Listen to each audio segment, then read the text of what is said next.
Thank you so much.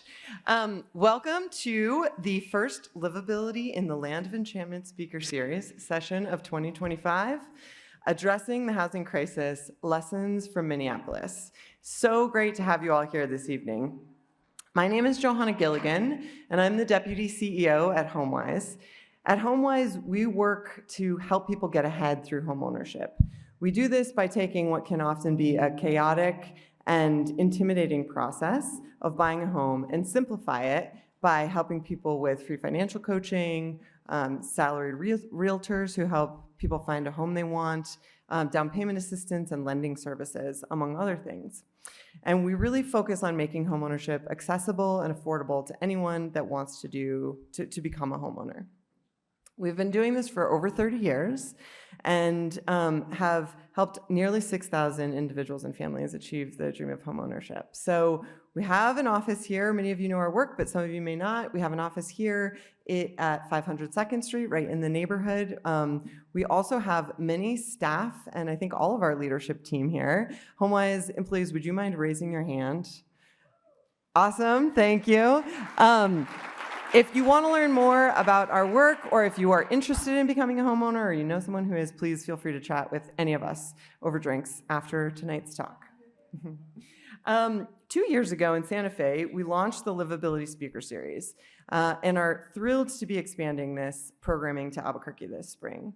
The series is designed to provide an opportunity for residents and decision makers to learn from both local and national experts about how land use policies affect how affordable and livable our places are.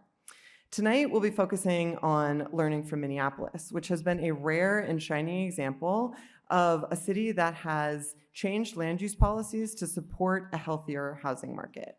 Not to take any of our speakers' thunder, but just a quick data point. From 2017 to 2022, Minneapolis increased their housing stock by 12%.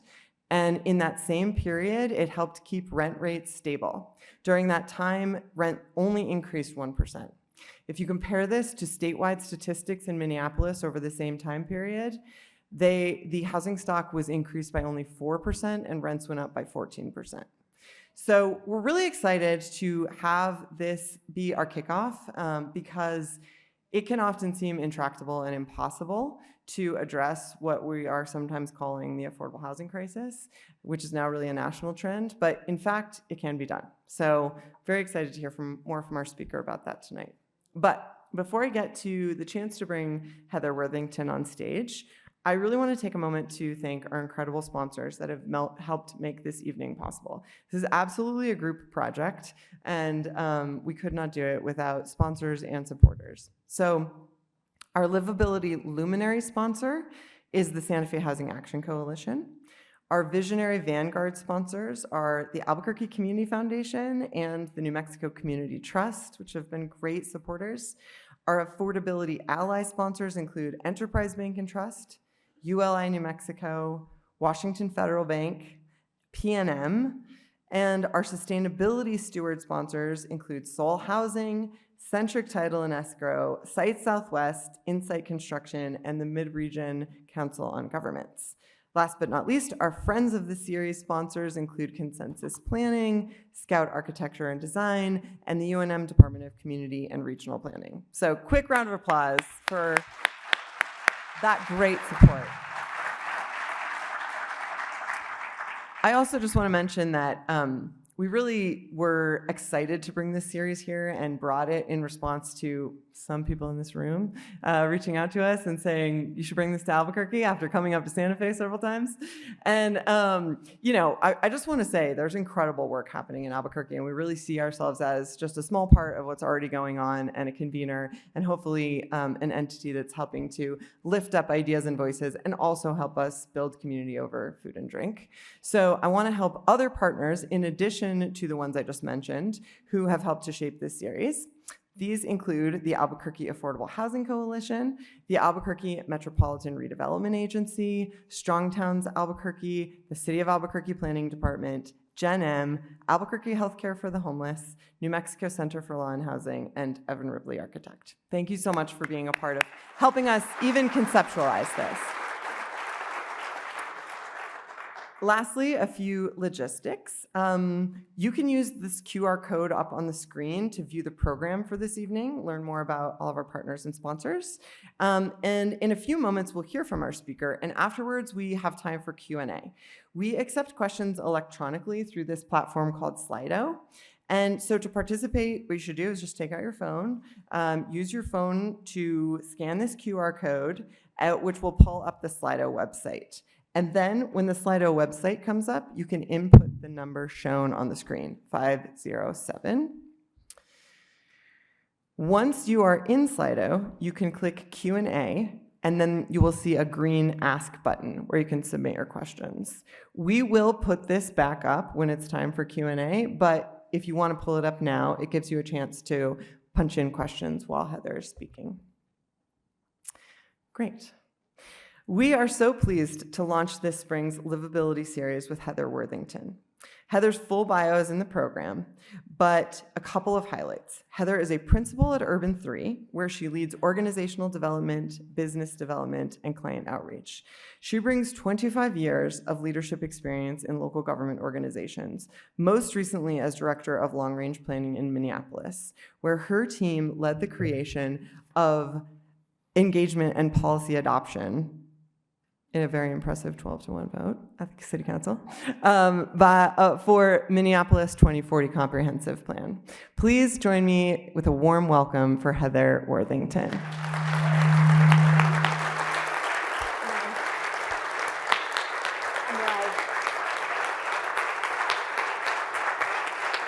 Thank you, Joanna.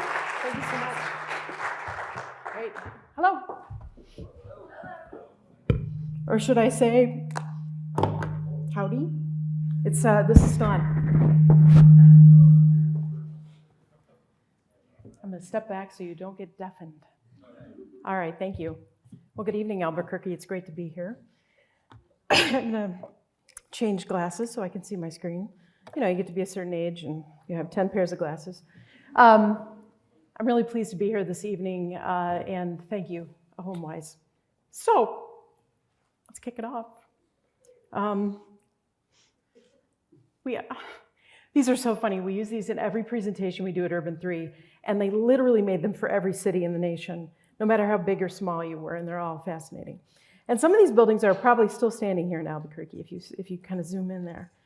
I want to start by talking about things that are the way they are for a reason. And I want you to kind of absorb that for a minute. Things are the way they are for a reason. What does that mean? It means that there's very little coincidence in the world. Excuse me, especially in the realm of public policy. Things are the way they are for a reason. So that's what we're going to talk about this evening. How are you doing back there? Can you hear me? Am I speaking loudly enough? I tend to speak kind of quietly. All right, so what is a city? Well, I think you all know that a city can be lots of different things to different people. This is Asheville, North Carolina. It's a city of about 100,000. It's located in western North Carolina. It's in the beautiful Blue Ridge and in the mountains there in North Carolina. It's known for the Biltmore House, the largest single-family home in America. And it's got a very healthy tourist economy. It's also the home of Urban 3. And it also was at one time in the 1700s looked like this when the first white man came into the area and established the city of Asheville. And the city is really a series of rules, regulations, and land use decisions. It takes many, many different forms. It can be compact and walkable or spread out across hundreds of acres. And I know that Albuquerque is a large city that has spread out a little bit. So think of every regulatory input that you make as a way to shape that form and function in your city. We always talk about how farmers think about their land, and they always think about their land in terms of output, right? So water per acre, fertilizer per acre, yield per acre. So at Urban 3, I want to tell you a little bit about the work we do, and that is, we said, why don't we think about land the same way? Why don't we think about our land resources as a value per acre model? And this is an example of one from where I live in St. Paul, Minnesota. In Roseville, which is a suburb of St. Paul, there's a Walmart, of course. And there's a downtown office building that used to be the home of Ecolab. It's called the Osborne 370 building. And I just want to show you our analysis of these two properties side by side. Walmart in Roseville sits on about 19 acres.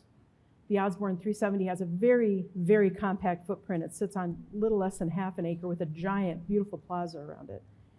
Total property taxes, Walmart pays $25,000 per acre. Osborne pays $707,000 per acre, so quite a bit more. And jobs per acre are considerably more. That tower is full. So this is just a way of seeing how we think about land use at Urban 3. And this is kind of a preamble to this discussion about Minneapolis, because when I was the long-range planning director there, I hired Urban 3 to come and do a value per acre analysis for the city, because what we wondered was, what was happening in Minneapolis in terms of how we were utilizing land? Were we utilizing our publicly held land, our vacant land, as effectively as we could? So let me just quickly step through these slides. I just want you to understand the value per acre model. So these are 5 different cars, a nice little Isetta on the left here, and the Lariat on the right. Lots of Lariats out here. I see lots of big pickup trucks, lots of big pickup trucks everywhere. My sister has one of those. So how do we compare cars? Well, we don't really talk about miles per tank, do we? Because that Lariat, if I recall correctly, and I had to fill up that truck in Montana this summer, and I think it was 34 gallons that it took. So the Lariat would win every time, right? It's got a huge tank, and it can go very many miles on that. But we really don't talk about that. We talk about miles per gallon, don't we? And so the Isetta, which no longer made, thank God, because I think it's a death trap, on the far left, is a more economical car. It's interesting to, just as a side note, they're reproducing this car in Europe right now as an EV. And it has the swing open front that you actually have to turn around and step into it and sit down. It's quite the vehicle. So when we talk about miles per gallon, the Isetta wins every time. And when we look at city property taxes per acre, what we know of at Urban 3 from working in 47 of the 50 states in the nation, plus 2 Canadian provinces, is that certain land use typologies also always produce more economic benefit for a city than others. And in this case, this is Any City USA. It's a city sample of 44 cities and 17 states and a Canadian province here. And you can see that mixed use, 6-story and above, is the most economically potent land use. And this is generally across the nation we see this. We also know that single family generates the lowest tax revenue, and even a small scale mixed use building is always more productive. It's worth noting that single family homes generally are also the highest consumers of city services. So this is I just want to tether you to some data. Things are the way they are for a reason. I want to show you a couple neighborhoods in South Bend, Indiana to illustrate this point. So this is a kind of cul-de-sac typology built in the 1970s, very typical in what I would call post-war 60s and 70s community building. You can see here, just to let you read the slide, the homes relate to one another and the infrastructure that serves them. This matters in terms of tax revenue and in terms of services, right? For instance, just an interesting little anecdote, if you have to bring a fire truck into one of those cul-de-sacs, is the cul-de-sac large enough to turn the fire truck, right? These are all I was a city manager for a long time, so these are all the little things that kind of trickle through your brain as you're looking at different layouts. And then if we look at the neighborhood that's more what I would think of as a kind of Euclidean, out of the Euclidean playbook, so to speak. Here you see a classic kind of alley-loaded, probably a 40-foot lot by about 120 feet. Typical where I live, my house is arranged like this. And you can see, as we go into this slide, significantly fewer tax revenues collected on the cul-de-sac neighborhood, significantly more on the kind of linear street layout.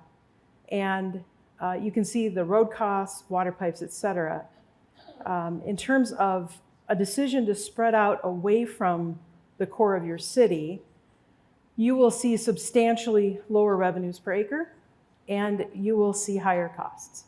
This is consistent across the United States. So I want to ground us in that a little bit as we think about how we take those established neighborhoods and we think differently about the land use.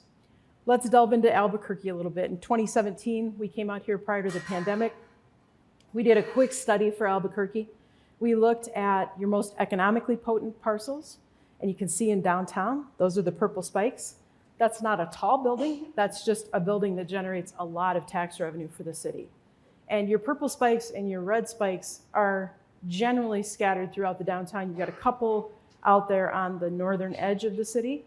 And then most of Albuquerque is what we call, kind of amusingly, the shag carpet, okay? And so lots of shag carpet in Albuquerque, lots of shag carpet in every single city in the United States. So you're not alone in that. You're not special that way. You're special in lots of ways, but not that way. Single family uses always produce the lowest economic value, but utilize the highest amounts of city services. Yep, I already said that.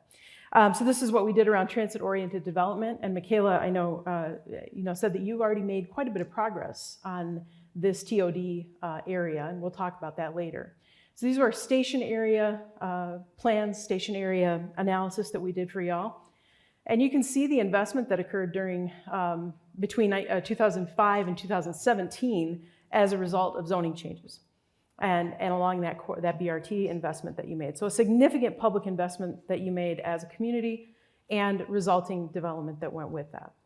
Again, not surprising, right? This is what you expect to happen. One thing that's really interesting about this land analysis model, though, is in the station areas, you had over 2,300 acres that were devoted to a single story. So let that sink in for a minute. You've just made a multi-million-dollar, I don't know how much it was a lot, I'm sure.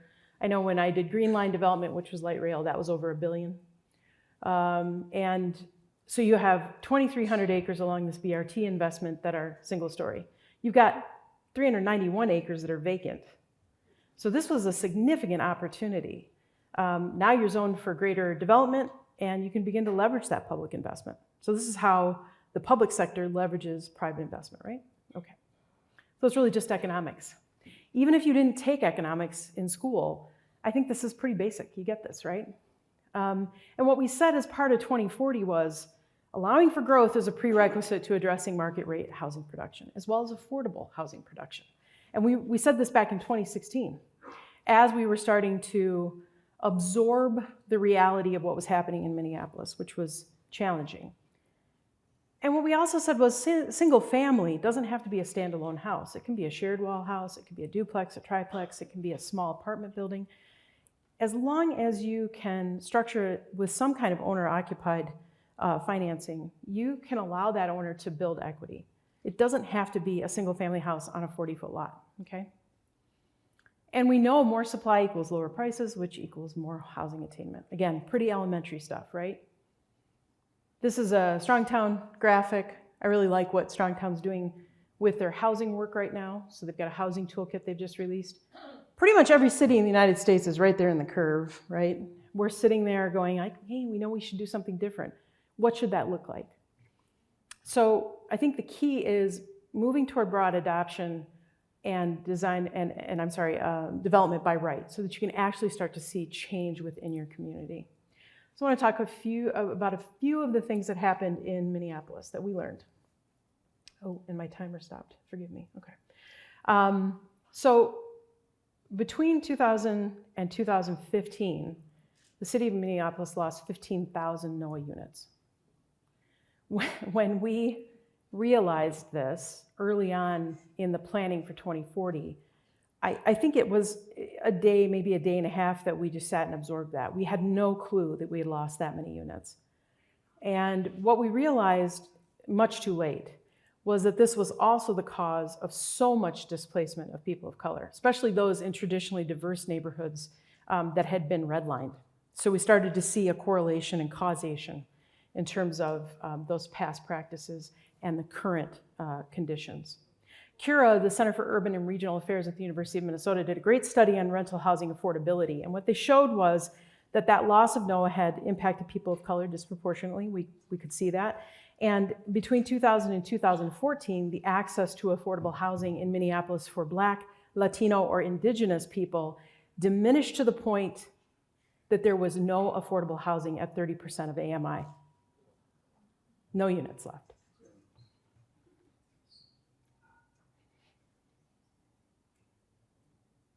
And you can see this study online if you go to the CURA website. That's a lot to absorb, so I'm going to leave it up there for a minute.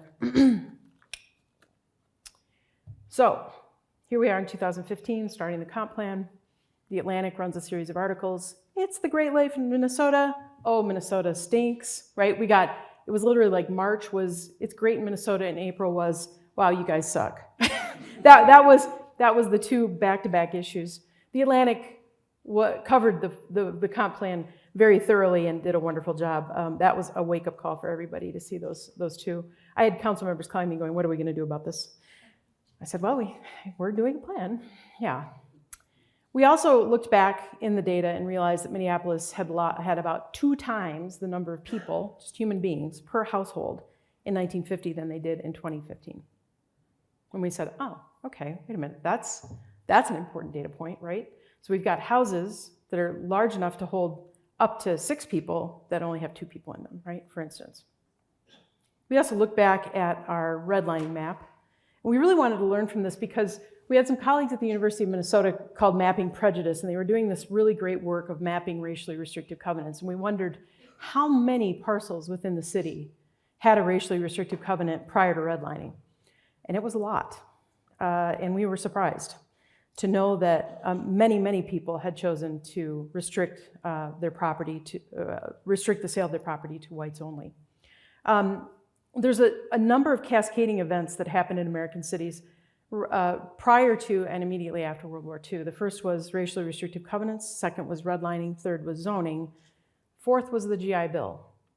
The GI Bill was administered at the local level, and so even though there were federal statutes at the time that said you could not discriminate based on race, which was unusual for the 1940s, local governments frequently did discriminate based on race in terms of who got benefits through the GI Bill. The GI Bill, as you know, was a tool for really building wealth after World War II for returning soldiers. It was the way that most people went to college and then got a good enough job to earn money to buy a house, okay? So in particular, Blacks and Latinos and Indigenous people were left out of that opportunity. And then the next thing that happened was the federal government, which had been planning for the interstate system, the interstate highway system since the 1920s, decided to put all of the freeways through primarily Black neighborhoods, people of color neighborhoods, and through those redlined areas. So it was this compounding effect. And we started to be able to see the compounding effect of these elements. And the way they showed up was in maps like this that our group produced. So this is, what you're seeing here in the white is predominantly white residents. The blue is predominantly people of color. And then the found racially restrictive covenants are in red. So this correlates data from the turn of the last century, about 1900, up to the 1960s. And you can see that these impacts from those racist policies were very persistent. And that's just a quick overlap showing you that.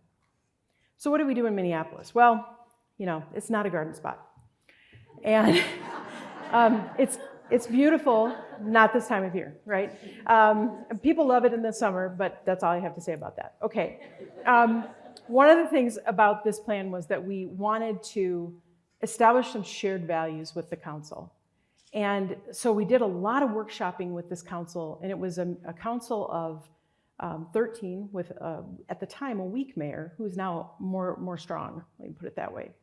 And so we did a lot of workshopping with these elected officials and said, how can we build a strong foundation here and that we can then build this comprehensive plan on top of? Because the council president at the time, Lisa Bender, who has a master's degree in urban planning, and she said, this is an enormous opportunity for us. All the credit goes to Lisa. She was absolutely masterful in how she saw this opportunity and how she brought that forward for her colleagues to see. So we would go back to the council frequently and we would talk about, okay, these are the values you adopted. And then about a year later, we went and we said, now we need some goals because we need to have some structure around this, right? We need, as a document that would end up being 1,200 pages, we needed to have some structure.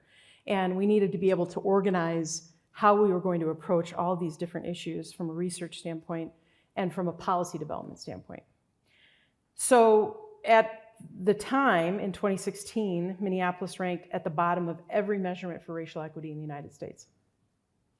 I think people often don't understand how disturbing that was to a community that often describes itself as extremely progressive, okay?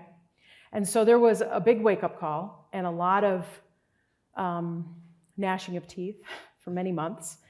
And we also saw at that time that Black residents were earning, on average, 30 cents on the dollar for every white resident in the community. So again, all of these indicators were pointing to a community that was not a racially fair place to live. It was not an economically sustainable place to live. And we were seeing deep, deep housing disparities as well. And we did a ton of community engagement for this plan. We did almost 200 meetings. A lot of them were very in-depth meetings where we had what we called the Comp Plan Roadshow, which was a series of exhibits that we would throw into a U-Haul truck and drive it around and set it up in a community center, and we would sit and talk to people. And we took 13,000 comments. We read every one. Every single one was transcribed onto the website. I'm very proud of the community engagement part of this plan. And we did something called social practice, which is a form of art where people who are artists actually come in and design the communications tools that you use to talk with residents about the plan. And so it was innovative on a number of levels in that way. And we did very culturally specific community engagement too. We always had interpreters, we always had culturally relevant food, and we always offered childcare in our meetings.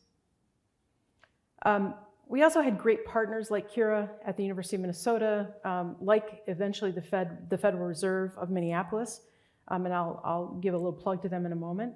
We used as much data as we could. We used a lot of ACS data, American Community Survey data. We used a lot of statewide demographic data. We have a great demographer's office in Minnesota. And we found a couple of things that were happening, and I'm going to talk about those a little bit in the next few slides. It drove us to a discussion about how we might address the housing needs of the community through what we called substantial, which would be large-scale multifamily buildings like the one on the left, and incremental, which is like the triplex on the right. And I'm going to tell a quick story here. We got a lot of flack locally about the 4 units per acre, or the elimination of single-family zoning, which is not what it was, but that's all right. What we did to make sure that we had data backing up that recommendation, we had a number of architects on our team, and they did fit calculations for 4-plex versus 3-plex. And what we found in the end was that 3 units fit on lots better, primarily because of the way they're financed and because of the requirements for the Americans with Disabilities Act. So the 4-plex required an elevator, and that made them largely unaffordable in terms of being able to have a significant amount of uptake in the market. Just want to run through these really quickly. So these are pulled straight from the plan. You can look at these in more detail, but our approach was really to help to continue to guide multifamily, multi-story development, to have development minimums in areas with high transit, right? So we have a number of light rail lines in the Twin Cities and bus rapid transit. And these are areas where housing production has been fairly healthy over time. Mostly these are rental. Some of them are owner occupied. There was a lawsuit several years ago in Minnesota that really constricted the development of condominiums. And so we're still recovering from that. So we don't see a lot of co-ops or condos in the cities at this point. We also took steps to address this over-parking problem. So downtown Minneapolis, for a long time, the city required spaces that were sort of analogous to the size of the building, and so there were massive parking ramps. A lot of them were slant floor parking ramps. So we lessened parking requirements and required flat floor parking ramps in the future so they could be converted at some point. Those were small things that, again, almost 10 years ago were kind of new to the conversation. We also considered and anticipated the impact of EV infrastructure and autonomous vehicles. We obviously focused on transit corridors and our inner neighborhoods where there was a lot of existing missing middle housing before it was curtailed through zoning. And then we also said in our outer neighborhoods, we want to make sure that people who want to offer access to folks who'd like to rent, they have the ability to build an ADU. Now, currently, there have been 232 ADUs built in Minneapolis since the city passed that zoning in 2014, which was prior to the comp plan. So uptake on ADUs has been slow, and I'll get to that in a minute. The basic gist of what we suggested to the council was, you need to offer the development community some predictability, okay? Entitlement in Minneapolis was close to 6 months, sometimes a year. I have heard horror stories about 2 years to entitlement in some US cities. I think that's irresponsible in this housing market that we're in right now. So we said allow multifamily housing as of right. And that includes duplexes, triplexes, and ADUs, any combination of up to 3 units per residential lot. And then in the end, it was really, in Minneapolis, it was 2 things. It was Lisa Bender, council president, and then our YIMBYs. And we had a fantastically well-organized group of YIMBYs who we never coordinated with, honestly. I am not telling a lie. They watched our work, they captured our work, they regurgitated our work to the community, and they also got SEIU to come out right on the eve of adoption of the comp plan and provide some really, really strong testimony about the need for workforce housing. And that was very compelling to the city council. I think we already had the 12 votes, but I think that pushed them over the edge. And what made it work? Well, I think the engagement was really significant. We have significantly large numbers of African immigrants in the city, both East and West African and North African. We have a large Hmong population. So we needed to do a really good job with community engagement on this plan. We needed to be able to reach people in their own languages, and we needed to listen to their needs, and I think we did that. And then we had great goals that we're able to follow and advocacy from the community, and we had wonderful leadership. So that's, I think, what made Minneapolis successful. I wanted to show you a little bit about Hennepin County. This is Minneapolis's home, Hennepin County, the largest county in the state, but it is a mostly rural community. Minneapolis is the only really fully urbanized city in the county. And just looking at the value per acre, so Minneapolis is a significant contributor to their value per acre for the county. Pretty average amount of tax-exempt land in Hennepin. It's 36% in Ramsey, which is St. Paul, the capital. So just to compare a little apples to apples there. And then again, this is their property value tax per acre per typology. So it's kind of small, sorry. But basically on the far right, you're seeing Capella Tower, which is a very large building. These buildings on the far right now are selling at 10 cents on the dollar right now. So, you know, this is pre-pandemic. The market has completely shifted now. It's a really, really interesting downtown market now. All right, moving on to policy approach, because I know we've just got like 2 more minutes here. Strong Towns has a great, as I said earlier, great housing-ready policies. You can look these up. Strong Towns folks are in the house, so go talk to them afterwards. We also felt that, you know, small incremental developers right now are the ones who are building duplexes and triplexes. Often these are on tax forfeit or city-owned parcels, and that's a really easy way to achieve what Lisa called gentle density. I love that, gentle density.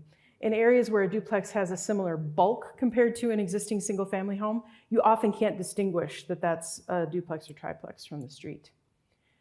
These were the goals that we really wanted to meet around housing. So we wanted to really see a strong uptake in the market for duplex, triplex, fourplex, wanted to see more multifamily and large bedroom counts. One of the things that's happening in Minneapolis, and it's probably happening here a lot too, is we're seeing studio and 1-beds, but we're not seeing a lot of 2+.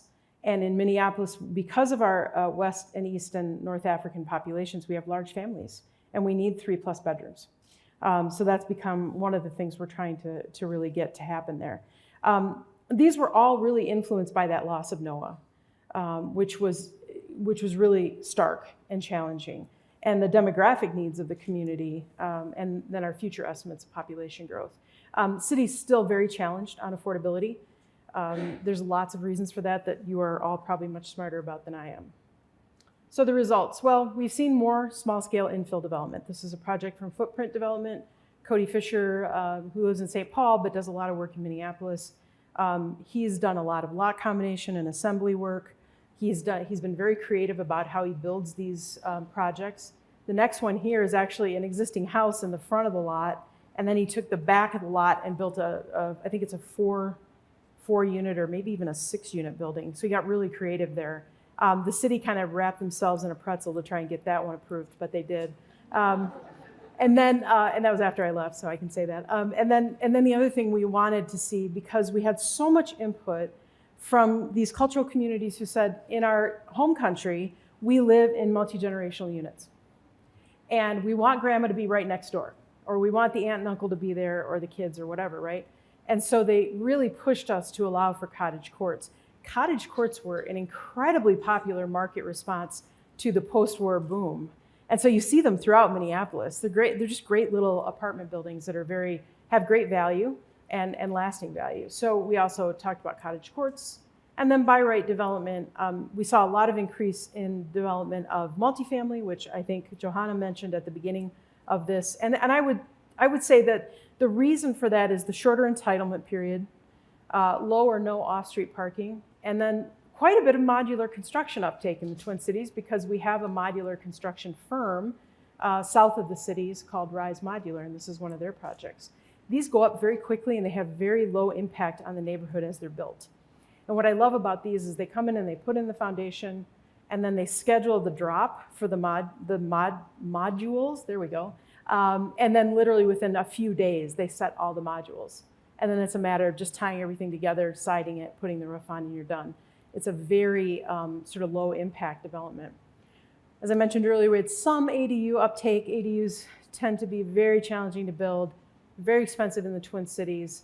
They're still way, way overregulated. I built a garage last year. It should have been an ADU. It wasn't because it was $30,000 for me to connect to the street for utilities. I couldn't get that thing to cash flow. I tried 10 ways to Sunday. It was a 40-year cash flow on that garage, and I said, fine, it'll just be a garage. And you can look at the data from the Fed. This is a link here, and I think I'll share this show with HomeWise, so they'll push it out to everybody. But if you go to the Fed and you just type in 2040, it'll pop right up. So they're doing a 10-year longitudinal study of the impacts of 2040. That'll be really interesting. We've had very slow turnover of single-family homes, lots of seniors stuck in their homes, sitting on their equity, sitting on a home that could be a family home. This has become a serious challenge to us because senior housing that has been built in the Twin Cities has been built too far out. And they want to be close in where their church is, where their kids are, where their mosque is, whatever it is. They want to be close to where they live now. And so that's a big challenge. Been a couple of people, just a few, who've built ADUs on their property that are single level. That is very rare. It takes an exceptionally large lot to do that. So now what? Well, I think here in Albuquerque, I'm just going to leave you with this. I think you can leverage your public investments better. I think every city can do this. And you've made some significant ones in your downtown here. And you have a lot of property sitting here. So you have an enormous opportunity. 41% of your downtown area is non-taxable. So consider the impact of that. Think differently about what single family means, right?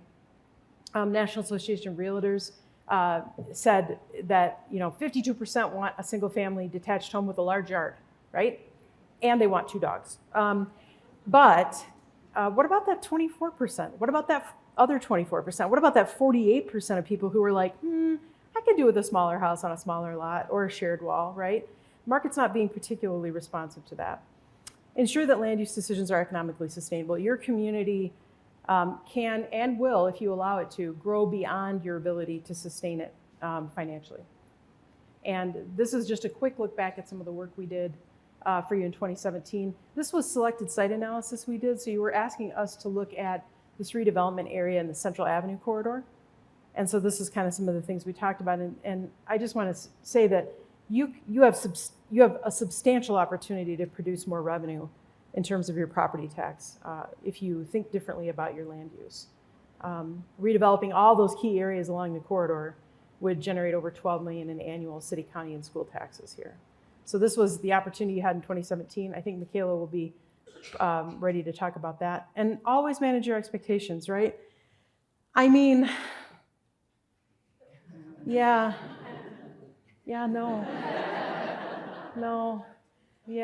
it just doesn't work.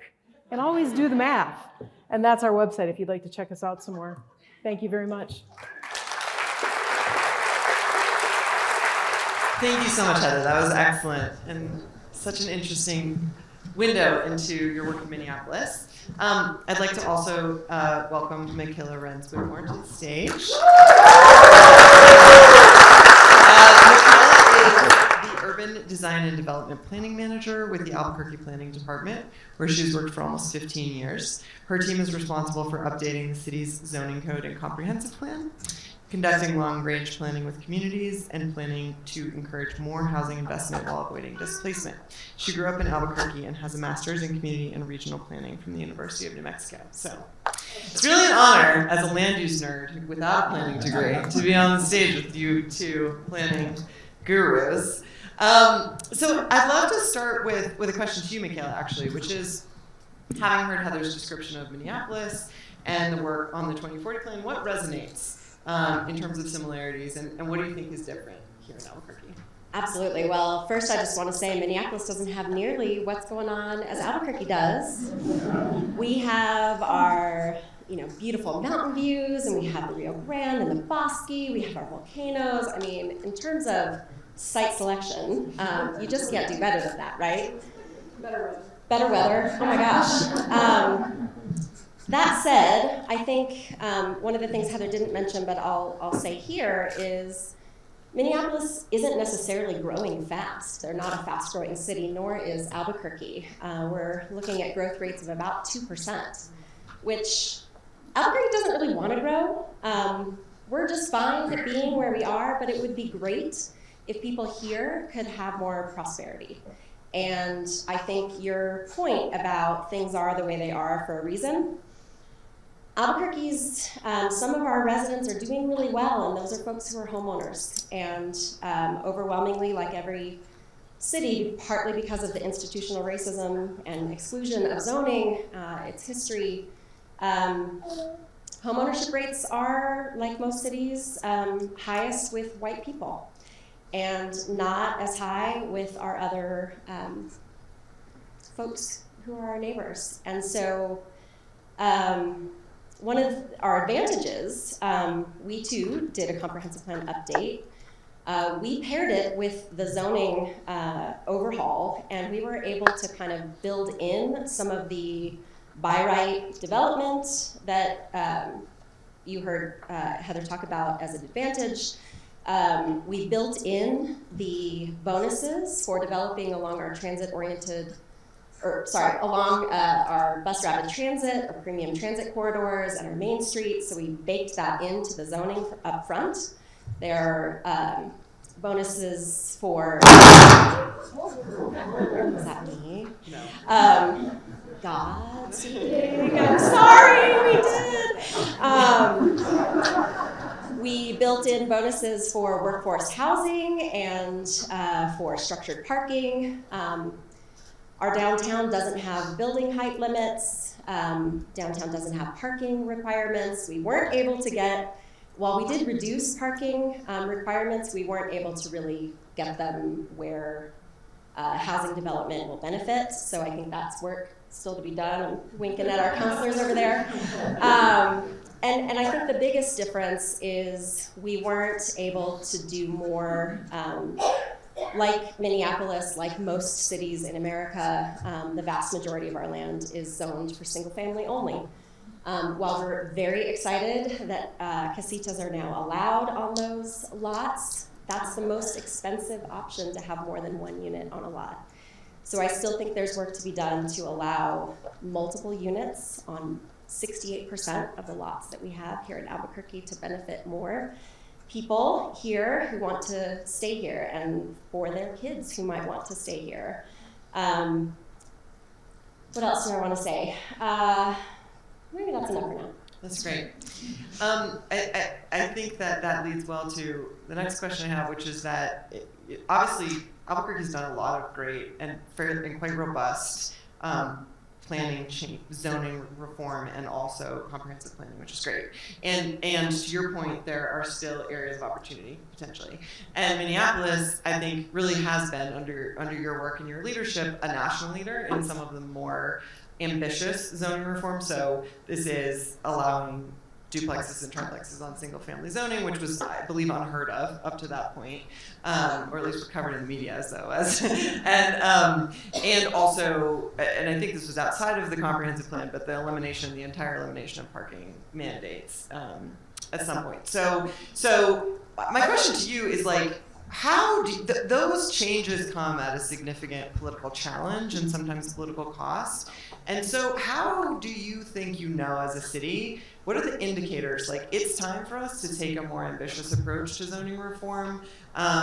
The kind of, and this is not to say this is what Albuquerque has been doing, but often cities will make more minor tweaks to the zoning. So I'm just curious, do you have a sense of like, what should we be looking for to know this is time for a more ambitious set of changes? Such a great question. Is this on? We need to bring it a It should Can I be. pull it up a little bit? Yeah. Is that better? Okay, good. I think the number one indicator for us was the woman in her late 60s who came up to me at a community meeting and said, and she showed me a map that we had produced and said, "Have you seen this?" And I said, "Yes, I have." And she said, "This is why my children can't live here, my adult children." And I was like, "Yes, you are correct. That is why your adult children can't live here." And the map was basically showing how housing prices had increased over the last 3 decades. And I started to understand this when my husband and I have been in our house since 1997, and our house has quintupled in value. Yeah, just let that sink in for a minute. Now, I don't live in the best neighborhood. I live 4 miles off transit, or 4 blocks, off transit, which is great, but it's a 1,400 square foot house. It's got a really nice garage now, though. That should have been an ADU. I just want to keep saying that. But anyway, but I think what she came to realize was the house she'd been in for the last 40 years, she had no idea how much it had increased in value. And she had no idea what houses were selling for in her neighborhood. And she was looking at her kids like, "Why aren't you moving here?" And they're going, "Mom, really? We can't afford it. We got to go to Shakopee. Sorry." Shakopee is like a third-ring suburb of Minneapolis. So yeah, I think that was it. Can I jump in with just Yes. So when we were working on the comprehensive plan update, we went to a neighborhood association meeting, and the head of that meeting, she listened to our presentation, blah, blah, blah. And at the end she said, "Okay, but no one wants something other than single family." And another woman sidled up to me after that other person had left and said, "My kids just had to move to Portland because they want something other than single family, and it's not here, and they can't find it." So that message of your pie chart of there are people who want other things and their needs aren't being met is making its way through the consciousness, but I don't know that there's widespread understanding of that dynamic. And then the other point that I just want to make. Yesterday, we were at a presentation, and the Pew Charitable Trust has done some really good work looking at how housing has affected both our economy, rents, all these other things, and had the statistic that I'm forgetting now the amount of years, but Albuquerque's homelessness rates have increased by 108%. Yeah. When you see housing, and we have people who are still saying, "What's the housing crisis? Show me where the crisis is," as they say, don't change zoning and make sure that there's no homelessness that I can see, right? Exactly. So my line is always that in Albuquerque we like improvement but not change. And so how do you do that? How do you keep rents down, have places where more people, and including aging folks who may not want to live in a single family home but have no other choice. Maybe they do want to live in an ADU in the back and have their family live in the front. Maybe they want to rent that ADU because they have income restrictions and that would give them the ability to stay in their homes. How do you make all those things happen and never see a homeless person and not change zoning and not tackle the very reasons why we're having the problems we're having? Yeah, I mean, to that point, one of the things we did was back in the probably 50s, we adopted an anti-SRO code. So single rental occupancy. Single rental. And we reversed that. That was fireworks. That was fireworks. I'll tell a secret. We quietly reversed it. Don't And tell anyone. I know, you guys are going to get so mad at me later, but we just call that dormitory. Right. And it's allowed in almost all of our mixed-use zone districts permissively. And it's important for the homeless population because we need that transition for them. We need them to have some stability so that they can continue to build stability, right? So it's either that or encampments in the Twin Cities. And by the way, it's not nice to sleep outside when it's 0. I'm just going to tell you. Another data point I read while preparing for this was that in that same 27 to 2022 time period in Minneapolis, homelessness decreased by 14%. But now it's back up. Yeah. Yeah. But I think it's just really exciting to see that with housing production, you can move the needle on costs. And I think in another kind of follow-up to your point, Michaela, I think one of the challenges we see and hear is that I think in a pre-COVID environment, what you saw a lot in places like New York or San Francisco, particularly cities with like a large Black population in neighborhoods where that neighborhood was like entirely valued simply because Black people were living there, you would have a lot of neighborhood scale gentrification. So you'd have people move to a neighborhood and then the values would go up in that neighborhood. And so I think that really entrenched a lot of understanding that improvements can lead to displacement, which is a real phenomenon. I think since COVID, we are in an entirely new world where it was like the whole country gentrified overnight because we completely changed the way the market of housing works. And now we're in a high interest rate environment, and so there's just not the kind of, as you were speaking to, people are not selling their homes. And so it's creating a real bottleneck. And we're also not building as much housing as we need. So I'm curious, though, how we speak to the concerns that I think people still have, which is that development will actually engender displacement versus slow it down. And I don't know if you've, first of all, seen development engendering displacement in Minneapolis, and if not, like, how do you see people changing their understanding of development being the thing that actually stops that? Yeah, the loss of 15,000 NOAA units was the big gentrification displacement cycle. Hey, Heather, what's NOAA? Naturally occurring affordable housing, Michaela. What's a NOAA unit? A NOAA unit is naturally occurring affordable housing. So it's not subsidized, it's just something that people can actually afford. Yeah, it's just there, and it sits in the market, and it gets a lower rent because it's not as nice, it's not as fancy, it's not brand new, it's probably older, But a lot of that turned over in Minneapolis. 15,000 units of it turned over, and it turned over in a couple different ways. Some of it was investors who were buying it up, and then they were improving the property and raising rents. So that happened pretty consistently. A couple of them were actually torn down for other developments. So there was some assembly and sort of redevelopment happening. And I had a council member say to me at the time, well, isn't gentrification good? All gentrification is good. And I said, well, it's interesting that you asked that, council member, because I think really what we're talking about is that gentrification with displacement is what's the problem. Investment is good, and sometimes that looks like gentrification. And there are ways that you can regulate that investment so that you don't displace people. And so one of the things, and this is not what you asked me to talk about today, but I will anyway. One of the things that I think is really interesting to think about for cities is where you have those kind of NOAA neighborhoods, and you see a gentrification cycle developing. And you can see it. I've just talked to some people in St. Louis recently, and they're young white homeowners who are buying up homes in the Black neighborhoods because they're cheap, and then they're investing in them. They're doubling, tripling the price of the property, and then flipping it. St. Louis has been a stagnant housing market for my entire lifetime. That's 55 years. If that's happening in St. Louis, that can happen here, and it will.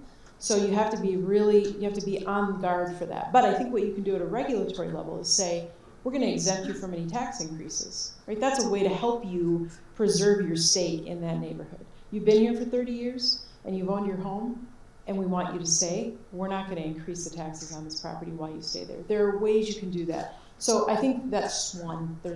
I'm sure you could all come up with brilliant ideas all on your own. But there's lots of different, what I call hedge strategies, right? So think about how you're going to hedge against gentrification cycles, because they're real. Absolutely. I think our state is actually ahead of the ball game there. The state for a while has had a 3% cap on property rate increases, which really has, I think, stopped that cycle before it really got started, which is great. I will also say that other places are looking into property tax abatements for low interest loans for folks who want to stay in their houses but can't afford the roof when it needs it 20 years out, or the improved electrical or the mechanical. So those $20,000, $30,000, $50,000 improvements that a homeowner might want to make but doesn't have the capital to make, which leads them to sell and offers that opportunity for the flippers to come in. So I think we're looking at that at the city with multiple departments, and the planning department's also trying to get ahead of the game and look at some anti-displacement strategies and start putting those in place even before we're seeing the patterns of displacement. Yeah, need all your help. Yeah, we've been running a home repair program, a grant program with low-income homeowners with the Department of Housing, Homelessness, and Health. I mixed those up that order, but you know what I'm talking about. And it's critical. It's really critical to ensure that we have resources for low-income homeowners to make improvements.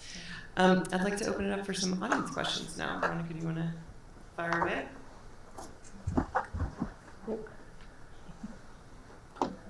Not yet. Oh, it needs to be turned on. Yeah, sorry.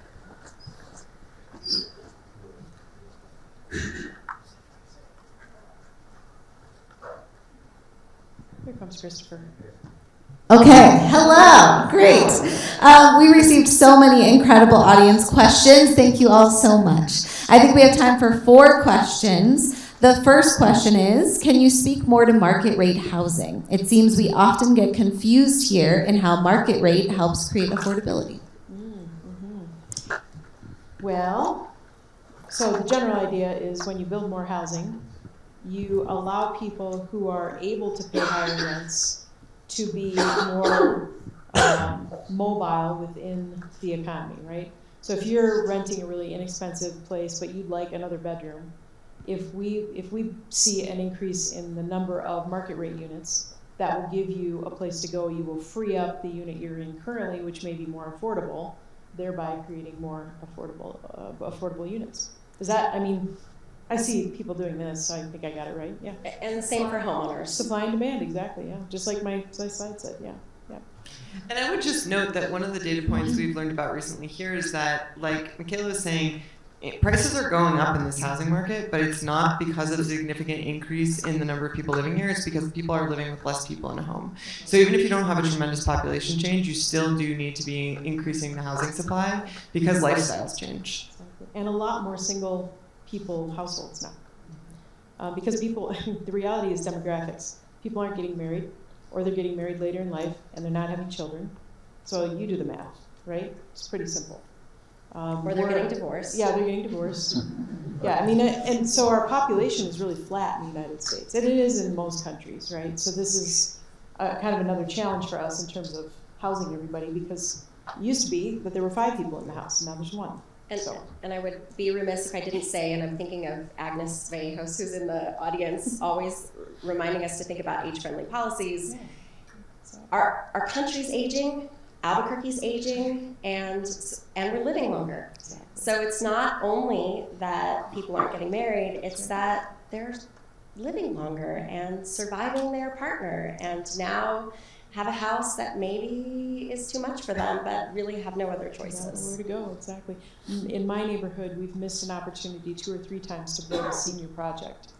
And we have so many seniors still in their homes who physically are not really capable of being alone anymore. And so it's become scary for them.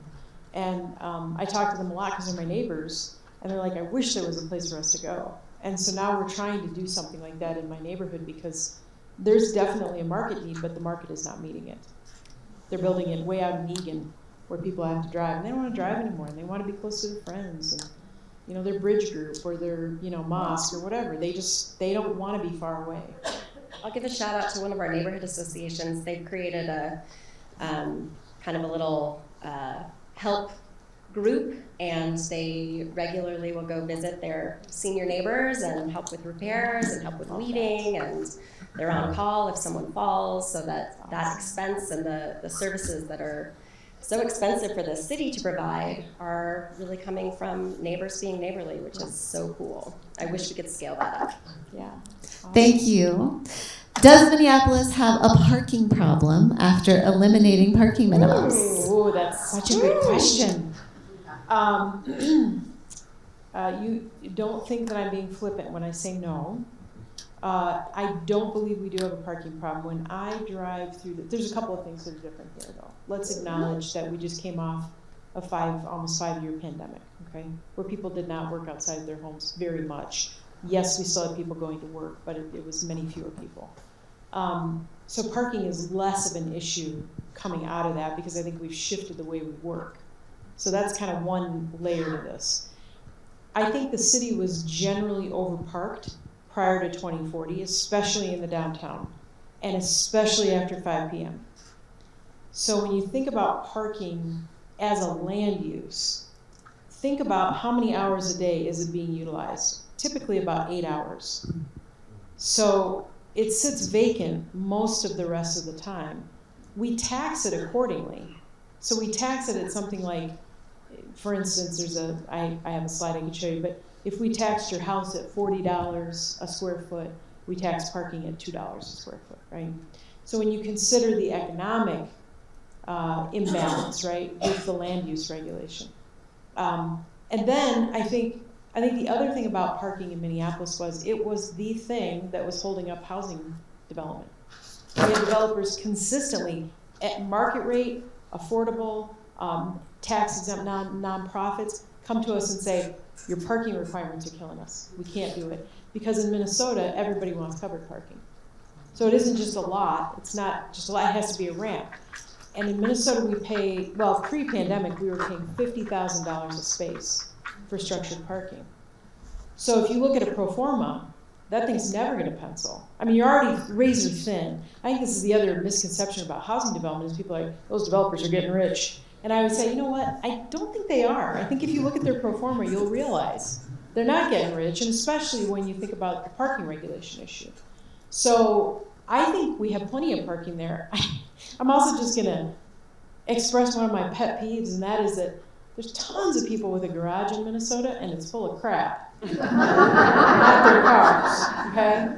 And so what I always say to people is clean out your damn garage. Don't complain to me about not being able to park on the street in front of your house, you know? But no, I don't think it's had a major impact, in all seriousness. Unless that thing's used for an ADU, it better have a car in it. Yeah, exactly. Well, the ADU's upstairs. There you Yeah, go. we go up. Perfect. Yeah, Carrot Toast, yeah. There were several questions about rent control. Has Minneapolis implemented any policies to keep rental units affordable or prevent untenable increases in rent? Or is affordability entirely dependent on the continued ability to build more units? Well, it's not quite that simple. So Minneapolis never imposed rent control. They talked about it. St. Paul did. And the result was St. Paul saw very few units added in the period between when rent control was adopted and today. Okay, so that's the first data point. Affordability is tough in both markets. I think there's a lot of what I'm going to call financing challenges. That is just a general kind of bucket of financing challenges for affordable housing. I have a lot of friends in affordable housing, nonprofit affordable housing, and the other thing that happened prior to the pandemic was a lot of them overinvested in multifamily. So they went through the pandemic and people couldn't pay rent and they ended up upside down on a bunch of projects. So the financial side of things was really rough for a couple of years. I don't know that anybody went into default on loans, but they were very close. So that was another factor in this. So I don't think Minneapolis is going to touch rent control now because I think St. Paul's example is too much of a warning to them. And the other problem with St. Paul is that it passed on a voter referendum, and then the city didn't do anything to actually come in and write the policy. And so what they've done to correct for it over the last 5 years or so is that they have made exemptions, which is not a very good way to do public policy, right? The one-off vote. Well, we'll let you have it, but you know, that kind of. So that's really challenging with rent control in St. Paul. Did I answer the question, Veronica? Did I get all of it? Yeah, It's kind of a big topic. It is. Yeah, I mean, it's a tough one because, here's just one other thought. So I've done some work on the East Coast. You know, New York is kind of classic for their rent control. Washington, D.C. imposed it in the 1970s. The cities that have successful rent control imposed it before I was born, okay? And those markets have had time to mature with it in place. And so it works more smoothly in those areas. To impose it today in this market tends to be an economic burden that owners have a difficult time overcoming. And I think that's something we have to, there are just some realities to regulation when it comes to rental prices that I think we have to understand. Again, it's economics, but I think we have to understand that and then kind of think about how we're going to create offsets for that. So But I'm not an economist. I just play one up here. I'm certainly not an economist, but I will just say, again, back to your point, why do we see what we're seeing? In Albuquerque, what we're seeing is apartments with 100+ units, because that's what financially you can make pencil.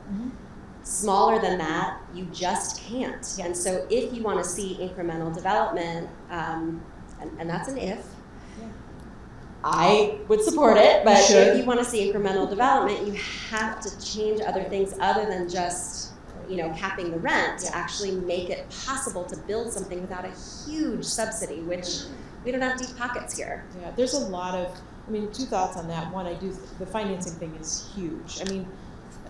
Attention U.S. banks, please think differently about how you finance projects. It's a real mess out there, right? But two, there's a lot of captive capital in every city in America. So where is it hiding? How can you unlock it? How can you think about those incremental developers like Cody Fisher, who I mentioned, and it's like a 12-unit building. That's a couple $1 million, not $100 million. Now suddenly that's more doable, right? So those are the things I think you can think a little differently about. Thank you. First, would you mind redefining by right development? And then, how can Albuquerque and New Mexican communities take steps to embrace, improve, and adopt by right development? By right development basically works this way. Your zoning code says you can do this, and you come in and you say, I'd like to do this, and we say, here's your permit, go build it. That's by right development, okay? So when I say entitlements, that's really the process a developer goes through to get the zoning approved, the setback, the height, a green roof, affordability requirements, et cetera, et cetera. It's like layers and layers of approvals and regulation. You go to the zoning board, you go to the planning commission, you go to the EQB, whatever it is, you go to all the different, right?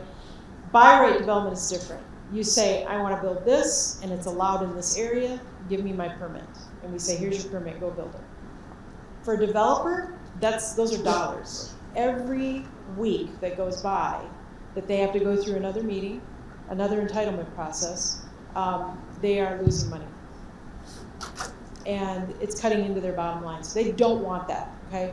And that is why the market will not be responsive in some areas that are over-regulated. So we were trying to find that balance. We need enough regulation so that we're addressing things like health and safety, right? But just enough, not too much. And that line is sometimes difficult to find. And we said, in areas, for instance, where we had made significant public investments in high-speed transit, we said we want to see minimum development requirements in those areas. We don't want you to come in and build duplexes there. We want you to build a 6-story building. Or near downtown, it was interesting, once we unlocked this, in the north of the river, so the river, Mississippi kind of runs through the cities in a very curvy way, right, if you've ever been up to the cities. And so there's a segment of the river that kind of runs through the middle of downtown. That's a sacred Dakota area. North of that is where we've seen all of the steel and concrete construction in the last decade. The market has responded fantastically to our loosening of regulation in that area. So we have created almost a second downtown in that part of Minneapolis. Now, I'm not saying that's right for everybody, but that's what can happen in your downtown because you're not height restricted now. So that's the kind of thing you'll see as a result of by right development. Did I put you in a bad position yet? Sorry. What I want to say is downtown has not had height limits for a really long time. Okay. And has not had parking requirements for a really long time, and yet we're not seeing a lot of market response to that. So I think there's other things going on, and we're working on that. Metropolitan redevelopment, I see you. And the university is not downtown. It is not. The Isotopes, coolest mascot, by the way. That's not downtown, though. So that's the other thing I will tell you, Michaela, is that the University of Minnesota is right there. And so that was the big driver because of student housing. It's, I want to be close to the U because they have cool things happening there. There's some cool conversations happening now between UNM and the city, so that's exciting. Yeah, that's great. Well, that is a great note to end on. Thank you so much, Heather and Michaela. It's so great.